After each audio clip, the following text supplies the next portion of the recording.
저에게는 30 중반을 넘어가는 형이 하나 있습니다. 동생도 있고요. 이 이야기는 제 형과 형수님에 관한 이야기입니다.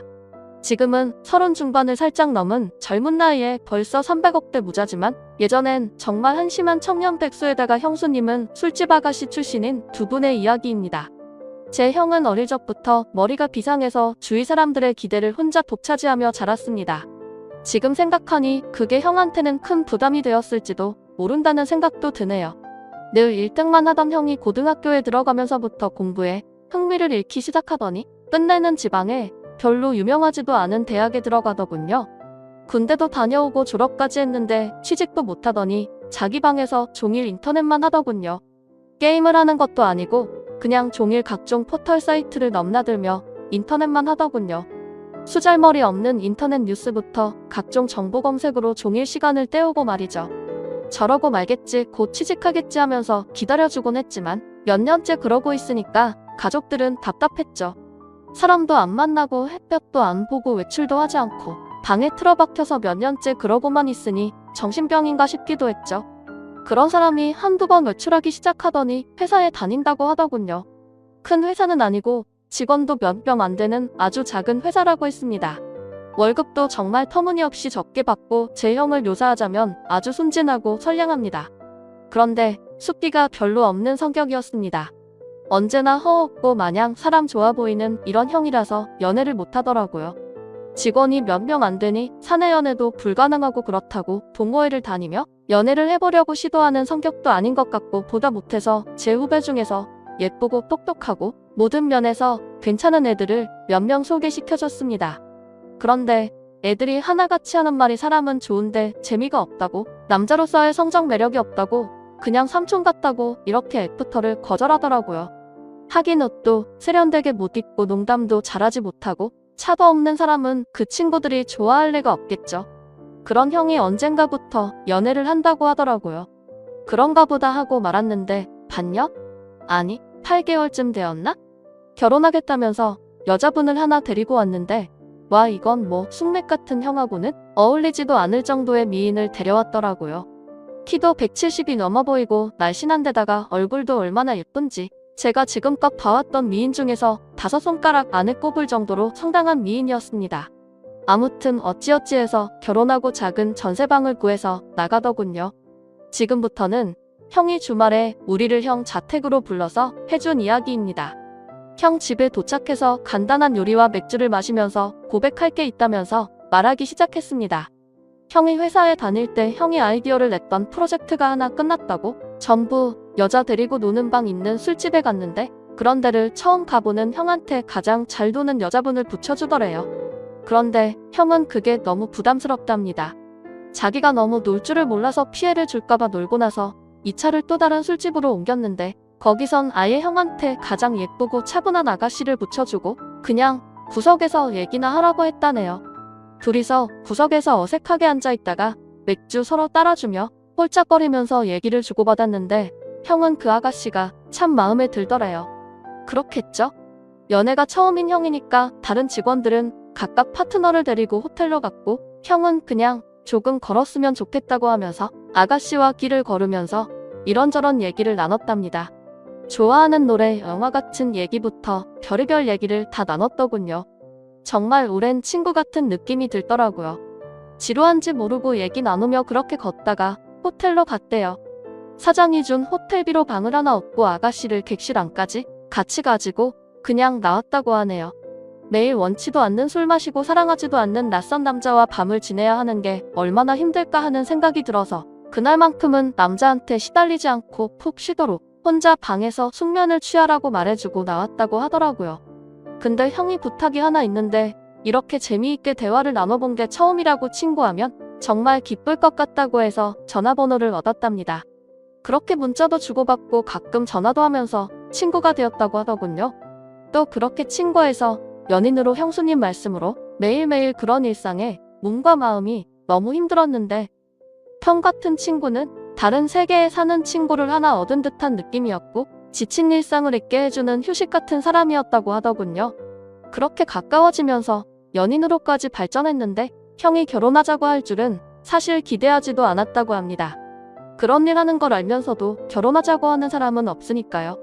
그런데 형과 많은 얘기를 나누면 꼭 그런 일을 하기 전 아직 때 못지 않은 꼬마였을 때의 형수님으로 돌아간 것 같은 느낌도 받고 항상 술 시중 들어야 하고 남자들 추태 부리는 걸 받아줘야 하다가 형을 만나면 정상적인 생활을 하는 평범한 여자로 존중받는 기분이 너무 좋아서 형처럼 착한 남자라면 넉넉하지 않아도 사랑받으며 살 수 있지 않을까 하는 기대는 종종 하게 되더라고요. 그렇게 서로 마음을 확인하고 결혼하기로 약속을 했고 형수님은 다행히 빚이 없어서 큰 탈 없이 업소일을 그만둘 수 있었다고 합니다. 결혼 후에 형이 회사를 간두고 음식 파는 가게를 시작하고 싶다고 해서 부모님께 2억을 빌려서 가게를 냈고 예상 밖으로 돈이 더 들어서 형수님이 예전에 일하면서 모아둔 돈 1억 4천만 원까지 보태서 시작을 했는데 3개월 정도까지 안 되다가 점점 단골이 늘고 해서 소문이 나면서 북적이기 시작했다고 합니다. 한번 불붙으니까 걷잡을 수 없이 장사가 잘 되었다고 하더군요. 돈 버는 재미에 힘든 줄 모르고 일을 했다고 합니다. 그러다가 창의력이 뛰어난 형이 남녀노소 좋아하는 신메뉴도 개발하고 마케팅도 하다 보니까 동업하자는 사람들도 찾아오고 분점을 내달라는 사람들도 찾아오더래요. 그렇게 투자를 받아서 인테리어도 정비하고 정식으로 프랜차이즈로 등록하고 몇 년 동안 전국으로 가맹점을 내주기 시작해서 지금은 이름 대면 한 번쯤 들어봤을 법한 회사로 성장을 시켰습니다. 소스 제조랑 가공법에 대한 특허도 출원하고 원재료 가공 납품하는 공장도 세웠고 해외 수출 계약도 했다더군요. 회사를 간두고 해본 적도 없는 음식 사업에 도전한다고 했을 때 다들 말렸죠. 새 집 건너 한 집이 음식점이라고. 그런데 형수님은 당신이 하고 싶고 자신이 있으면 하라고 응원해 주더랍니다. 망해서 다 털어먹어도 동네에서 분식점 하면서 살면 되지. 설마 이렇게 젊고 건강한 두 남녀가 산입에 거미줄 치겠냐면서 해보라고 했다더군요. 자기가 모았던 1억 4천만 원 통장까지 내주면서 정말 힘들었다고 합니다. 그런데 프랜차이즈로 등록을 시키고 가맹점 내주면서 더 힘들었다고 합니다. 자기가 까딱 잘못해서 자기 믿고 가맹점 낸 점주들이 망하며 가맹점 하나당 가정 한 개가 파탄난다는 책임감 때문에 잠을 못 잤다고 합니다. 하루에 2~3시간 정도 밖에 안 자면서 소스 개발, 메뉴 개발, 투자자들 찾아다니고 시장 분석하러 다니고 점주들 장사 잘하라고 자기 비결 남은 책자 제작해서 돌리고 그랬다고 합니다. 창업시장은 엄청 위험해서 18, 9은 망한다면서 한 달 새에도 수없이 많은 새로운 프랜차이즈들이 생겨나고 사라지는데 외국 자본을 등에 업고 국내 진출한 외국계 프랜차이즈나 대기업 계열 프랜차이즈가 아니면 꽤 잘한다고 하는 프랜차이즈들도 수명이 5년을 넘기기 힘들다고 하네요. 다행히도 저희 형 프랜차이즈는 그 기간이 훌쩍 넘었는데도 이제 안정적으로 자리 잡아서 아직도 꽤 후한 평가를 받고 있다고 합니다. 그래서 지금은 형 나이대에 흔치 않을 만큼 큰 돈을 벌었고 반포에서도 상당히 큰 집에서 살고 있습니다. 형수님이 이제 내주만 하는 가정주부로만 지내고 싶다고 해서 형이 양평 쪽에 전원주택을 지으려고 했는데 형수님은 형이 출퇴근하는데 너무 힘드실 거라고 서울 복판에 집을 얻었다고 하더군요. 그렇게 숫게 없어서 연애도 못 해보고 거절만 당하던 형이 이제 물 만난 물고기처럼 완전히 딴 사람이 되었습니다. 자신감과 의욕도 넘쳐 보이고 완전히 노련한 사업가처럼 보입니다. 비싼 맞춤 슈트를 입고 기사까지 있는 차를 타고 다니니까 제 형이지만 참 다른 사람처럼 느껴지더군요. 이래서 사람 팔자 알 수 없다고 하나 봅니다. 엉뚱하고 세상 물정 모르는 샌딩 같지만 워낙 기발한 사람이어서 언제가 되었든 늦게라도 성공은 할 것 같다고 마음 한구석에 믿음 같은 건 있었지만 이렇게 근사하게 되리라고는 예상을 넘었어서 신기하더군요. 형은 하루하루가 돈이랍니다. 하루하루 들어오는 돈도 돈이지만 하루에 하는 결정 하나로 큰 이익을 벌어들일 수도 있고 다른 아이템을 찾으러 다니고 사람들 만나러 다니는 게 전부 돈을 보장해주는 일들이라서 너무 시간이 부족하다고 합니다. 그래서 집에 늦게 들어가고 주중에 형수님과 시간을 보내주지 못해서 늘 미안해서 수시로 형수님한테 전화를 걸어서 사랑한다고 말해준다고 합니다. 그리고 주말 주일은 정말 중요한 일이 있지 않은 이상 오직 형수님과 아기만을 위해서 시간을 보낸다고 하더군요. 주말 주일은 형이 청소하고 설거지하고 요리까지 해서 먹인다고 합니다. 주중 동안 그렇게 일하고 주말까지 그러면 힘들지 않냐고 하니까 자기는 사랑하는 아내랑 아이를 위해서 음식하고 설거지하면서 쉬게 해줄 수 있다는 게 너무 행복하다고 합니다. 아내랑 아이 얼굴만 봐도 행복해서 피로가 풀린다고 형수님은 업소 일하면서 너무나 간절한 평범한 생활을 꿈꿔왔기 때문에 집에서 집안일을 하고 아기 키우고 형 옷 세탁하고 다름질하는 게 너무너무 행복하다고 합니다. 부자고 가난하고 하는 건 애초에 그런 건 상관하지 않았기 때문에 지금도 돈 쓰는 것에 재미가 생기지 않도록 주의한다고 하더라고요. 저희 형수님 그렇게 부자가 되었는데도 명품 가방이나 시계나 외제 구두 같은 거 갖고 있지 않은 것 같습니다. 형수님 말로는 주말에 형님이랑 정원에서 배달시킨 치킨이랑 맥주 한 캔씩 먹으면서 얘기하는 게 너무 행복하다고 합니다. 딱 그만큼의 행복도 감당할 수 없을 정도라면서 형이랑 이마트 가서 카트를 밀고 다니며 같이 시식도 하고 장 보는 게 백화점 쇼핑하는 것보다 더 행복하다고 합니다. 그토록 간절하게 꿈꿔온 것들이 바로 이런 것들이라고, 이게 전부라고 합니다. 그걸 잊지 않고 살려고 노력하신다면서 더 이상 바라는 거 없다고 형수님은 매달 부모님께 월급 정도의 용돈도 넉넉하게 보내주시고 우리한테는 볼 때마다 용돈도 주십니다. 형수님은 저보다 1살 어리시고 그런 형수한테도 학생도 아닌 번듯한 직장 다니며 나름 연봉도 꽤 받는 제가 용돈 받는 게 웃기는 것 같아서 우리가 애도 아니고 용돈 주지 마시라고 했더니 형수가 자기가 번 돈이 아니라 형님이 번 형 돈이라고 자기는 단지 전해주는 것만 할 뿐이고 아무리 나이가 들어도 형한테는 언제나 어린 동생들이니 형이 용돈 주고 싶어 할 거라면서 받으라고 하는데 이거 참 난감하더라고요. 저는 상황도 좀 우스운 것 같고 해서 안 받고 싶은데 막내 놈은 날름 잘 도맡습니다. 막내는 강남에서 규모는 작아도 꽤 말끔한 양주 비즈니스 클럽을 운영하는데 수입이 꽤 큰가 봅니다. 그걸 차리는데 형한테서 돈을 빌렸다고 하더군요. 모든 일은 형수님과 상의하는 형은 그때도 그 말을 형수님께 말을 했더니 형수님은 당신이 번 돈이니 빌려주고 싶으면 빌려줘라.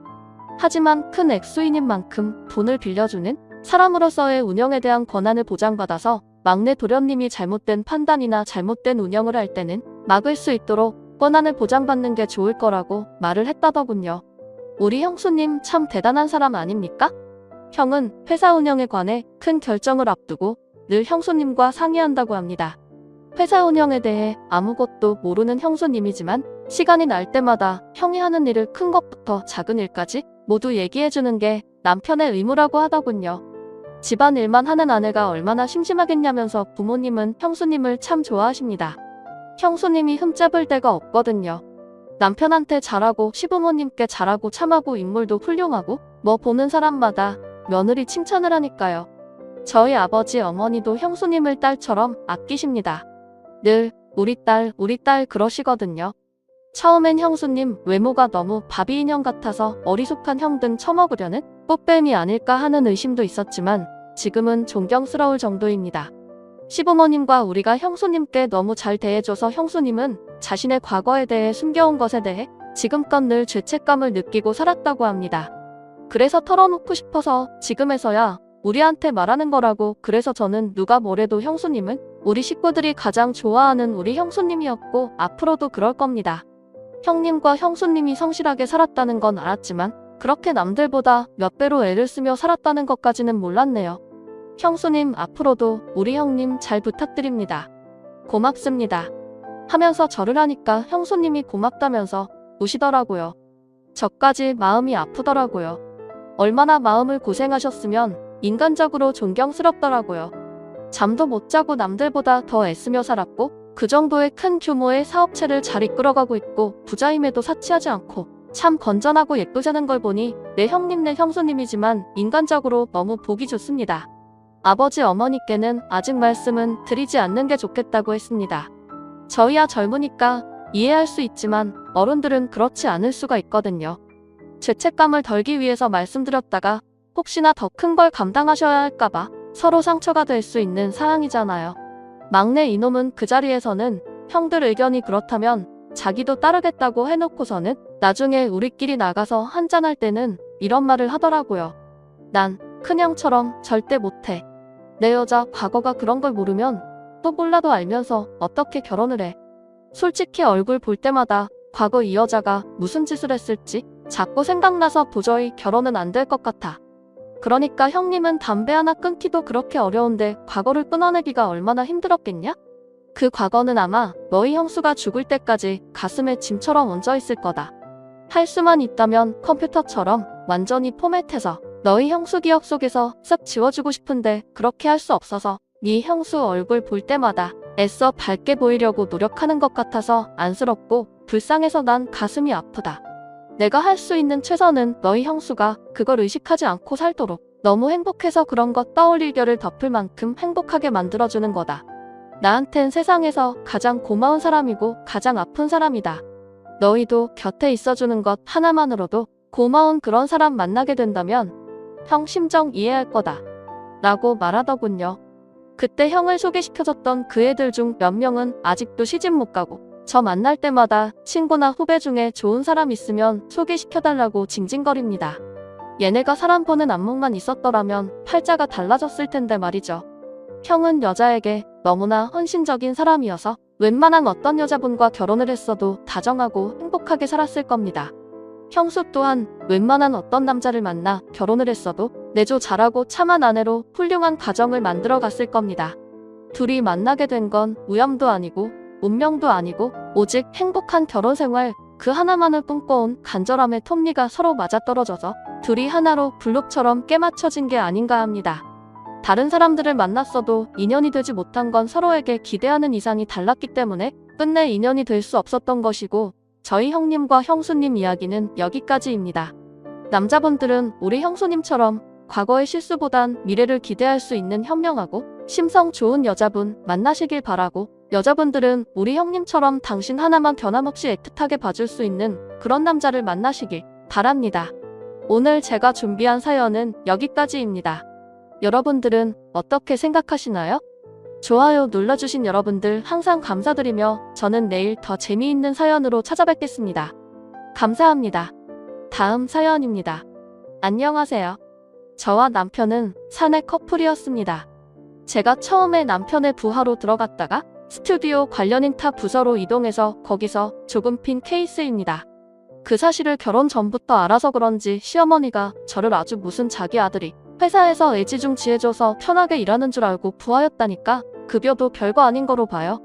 사실 이전 한쪽이 팔리는 아이템을 만들어 지금은 제 쪽이 더 입지적으로 튼튼하고 급여도 비슷할 수준까지 상승을 했거든요. 보너스로 따지면 더 많네요. 그걸 몰랐을 때는 여자가 벌면 얼마나 버냐 자기 아들이 회사에서 신경 하나 덜 쓰게 집에서 살림이나 해라 제 아침도 못 먹고 나가는 거 들으면 가슴 아프다 블라블라 하기에 남편이 연봉을 까고 이 사람 저보다 잘 나가면 잘 나갔지 못한 사람 아니라고 질러버렸습니다. 그 후로는 레퍼토리가 바뀌어서 돈 많이 벌어도 시부모에게 하나도 안 가져오는 며느리가 뭐가 이쁘냐 난 나 용돈 주는 아들이 최고다 일만 하고 애도 안 낳으니 섭섭하다. 넌 일이 중요하냐 시댁 행사가 중요하냐 시댁 행사가 중요한 거다. 내가 아무리 일을 잘해도 결국 애 낳고 회사를 관두면 우리 아들이 먹여 살린다. 지금 아무리 일해봤자 나중에 쓸모없는 거 되니 그냥 그만두고 빨리 애 낳고 아들을 챙겨줘라 이러더라고요. 그래서 저 말을 몇 달을 참다가 거하게 한바탕 했습니다. 대충 기억나는 대로 말하면 전 뭘 하건 일을 계속할 거예요. 집에 들어앉아서 집안일만 할 생각도 없고요. 저 사람도 성인이니 자기 앞가림을 제게 맡기면 안 되죠.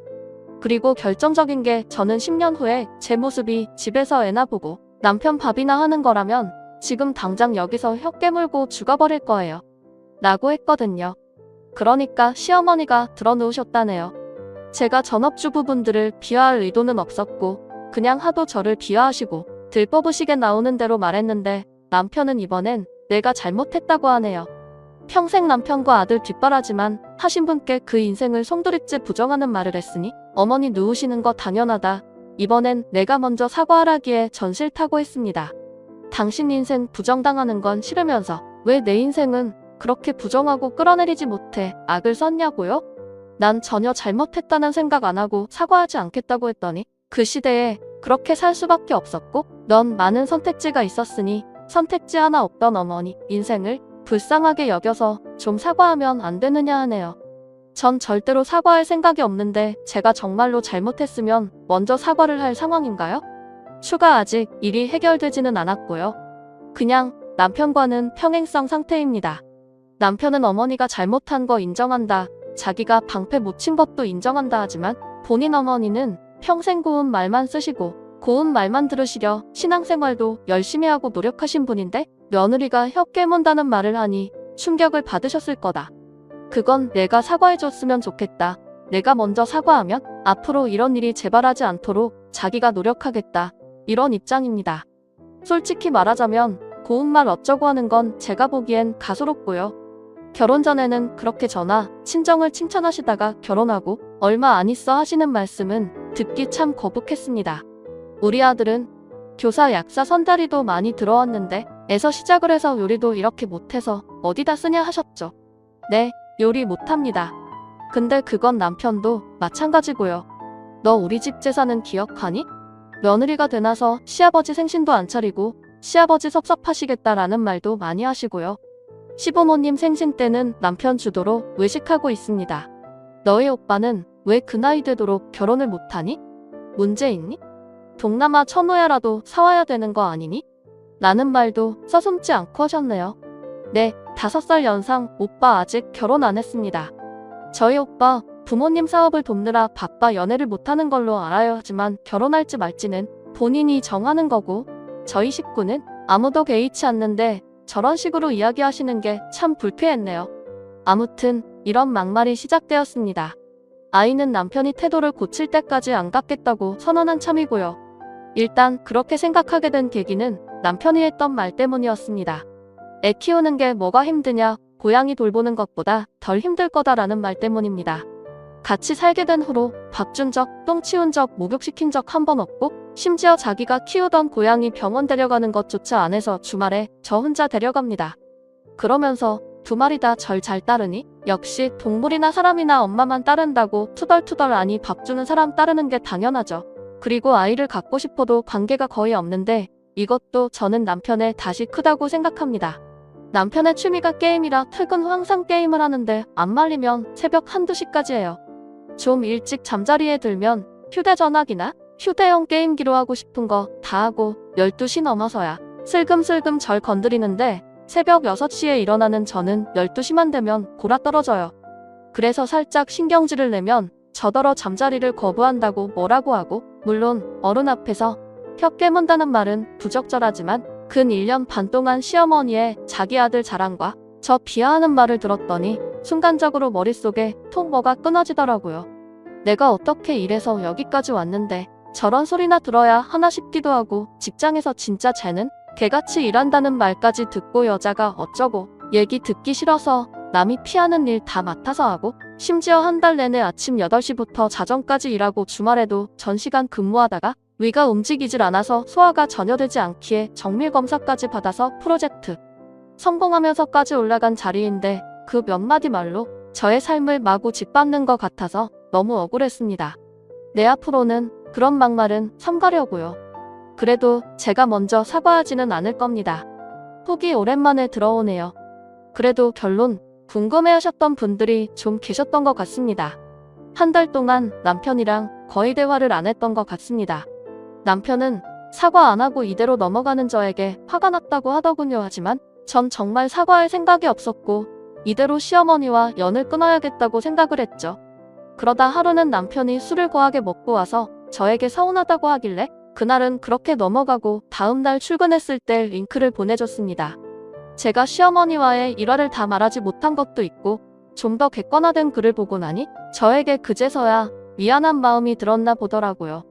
그날 저녁에 와서는 너무 미안하다며 이야기를 하는데 진심이 좀 묻어나 보이더라고요. 그렇게까지 상처를 많이 받은 줄은 몰랐습니다. 사과 요구했던 것도 취소하겠다. 시어머니와의 관계가 좋아지는 걸 더 이상 바라지 않을 테니 본인을 한 번만 용서해달라고 하더군요. 정말 진심인 듯해서 알겠다고 했습니다. 하지만 시어머니하고는 이미 어긋난 관계라고 생각을 해요. 끝까지 본인 아들이 잘났고 저는 그저 수발드는 사람으로 생각하는 시어머니와는 잘 지낼 수가 없을 것 같습니다. 남편에게도 이것도 불만이면 이혼도 고려하라고 했으나 자기가 더 잘하겠다며 시댁에는 안 가도 좋다고 하네요. 그리고 아이 갖는 건 본인도 자신이 없다며 딩크로 살자고 하는데 차라리 어줍지 않게 저에게 아이를 요구했다가 나중에 무책임한 것보다는 딩크가 나은 것 같습니다. 저도 아직 이를 많이 사랑하고요. 더 나은 제가 되어서 세상 사람 그 누구도 무시 못하는 멋진 존재가 될게요. 응원해주신 여러분들 정말 감사드리며 똥이 무서워서 피하는 게 아니라 더러워서 피하는 걸 제대로 보여줄 생각입니다. 댓글 참다 며느리가 한마디 했다고 들어놓는 어머니는 불쌍하고 지금까지 하찮은 취급받고 무시당하면서 참아온 마누라는 불쌍한 거 모르겠대요.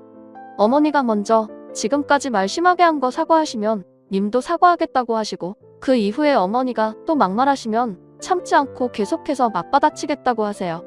어머니께서 먼저 사과 안 하시면 님도 사과 안 할 거고 앞으로 시댁에 발길 끊으면 님도 편하고 좋다고 앞으로 님을 무시한다면 그 누구라도 끝장을 보겠다고 남편도 포함이라고 전해두세요.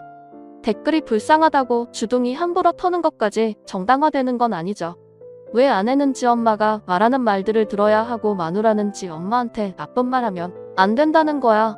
뭐야 시장은 지 엄마가 있는데 뭔 개소리인지 모르겠네요. 다음 사연입니다. 안녕하세요. 아내와 이틀째 언쟁 중입니다. 본인은 독방 육아고 제가 육아를 도와주지 않으니 파업할 거라는데 기가 막힙니다. 저는 6시 30분에 일어나서 시리얼, 토스트를 해 먹고 지하철 1시간 거리에 직장에 8시 30분까지 출근을 합니다. 직업 특성상 야근이 많지만 야근 수당이 많이 나와서 아내가 출산 전에는 야근을 하더라도 농담식으로 얘기할 정도였습니다. 평균적으로 8시에서 9시에 퇴근을 하고 집에 오면 10시가 다 되어 있습니다. 그럼 아이는 잠들어 있고 육아를 도와줄 수가 없어요. 퇴근 후 아내가 간식을 차려주면 그거 먹으면서 대화 좀 나누고 난 휴대전화기 게임을 하거나 TV를 보다가 11시 좀 넘어서 잡니다. 토요일 격주 근무이고 쉬는 날에는 집에만 있습니다. 아내와 아이와 시간을 보내고 놀러 다니고 하죠. 쉬는 날 아이 목욕시켜주기 놀아주기 정도 하고 아내가 낮잠을 자거나 외출을 하면 그 시간 동안 아이를 봐줍니다. 그리고 술은 1년에 딱 1회 먹습니다. 친구들 2-3달에 한두 번 만나고요. 만나도 아내와 아이 함께 보거나 같이 식사한 후 아내와 아이를 집에 데려다주고 친구와 세차를 하거나 PC방을 다녀오거나 정도만 합니다. 이번에는 아내의 일과를 이야기해 볼게요. 7시에 일어나 아이가 먹을 아침 식사를 준비를 합니다. 아침에 간식을 챙겨 나와서 오전에는 문화센터를 다니거나 놀이터 등 아이와 함께 놀아주고 집에 가서 점심을 먹는다고 합니다. 가끔 문화센터 아줌마들과 점심을 먹기도 하고요. 아이가 낮잠 자는 시간에 집에서 설거지, 빨래, 청소, 요리 등등 살림을 합니다. 아이가 일어나면 간식을 차려주고 놀이를 하거나 장을 보거나 하다가 저녁 먹이고 7시쯤 아이를 목욕시키고 9시쯤 아이를 재웁니다. 제가 퇴근하고 나서 씻고 나오면 바로 먹을 수 있게 야식 겸 간식을 차려주고요. 그날 있었던 일들, 아이 이야기 같은 대화를 나누고 TV를 보죠. 그리고 그날 육아 일기를 쓰고 12시가 다 돼서 잡니다. 아내는 밥만 먹으면 친구들을 만납니다. 제가 격주로 출근하는 주말 회사에 있을 시간에 친정이 우리 회사 근처라 일주일에 하루쯤은 친정집에서 놀다가 날 데리러 오기도 합니다. 저는 제대로 일 때문에 시간이 안 나서 같이 할 수 없는 건데 자꾸 독방 육아 내문을 하니까 너무 답답합니다. 저도 퇴근 일찍 하고 하면 빨리 와서 아이랑 놀고 싶고 안아주고 싶고 같이 목욕도 하고 싶고 그러고 싶은데 그 마음을 너무 몰라줍니다. 아내는 돈을 덜 벌어와도 되니 안 해도 되는 야근이면 좀 빼고 일주일 가서 아이랑 좀 놀아달라고 합니다. 야근을 뺄 순 있는데 한 달에 야근 20번 한다고 치면 10번만 빼도 돈 100 가까이 급여가 차이가 나니 저도 안 할 수가 없는 노릇이고 1월에 둘째 임신 소식까지 듣고 나니 돈을 더 많이 벌어야 할 것 같아서 저도 저 나름대로 힘들게 살게 하지 않으려고 아내 고생을 덜 시키려고 하는 건데 왜 몰라줄까요? 제가 독방 육아시키는 건가요? 아내의 입장 안녕하세요. 아내 되는 사람입니다. 그냥 보고만 있으려니 너무 열받아서 글을 씁니다. 아주지 유리한 대로 써놨네요. 열받네요. 정말 내 얼굴에 침 뱉기를 안 쓰려고 했는데 써야겠습니다. 술 처먹을 때마다 2번에 1번 꼴로 경찰이나 구급대원한테 연락을 받습니다. 한 달에 한두 번 술을 먹는데 그때마다 새벽 4, 5시에 저런 전화를 받고 데리러 가요. 산후조리원 들어온 지 일주일 안 됐을 때도 한 달도 안 된 갓난애 데리고 길바닥에 쓰러졌다고 전화 받고 나갔습니다. 2년 저지거리 하다가 술버릇 안 고쳐지길래 이혼 서류에 도장을 찍고 술 끊지 않으면 제출하겠다고 해서 재작년 송년회를 마지막으로 술을 끊은 거고요. 송년회 한 번은 집에 안 들어오는 조건으로 허용해준 거고요.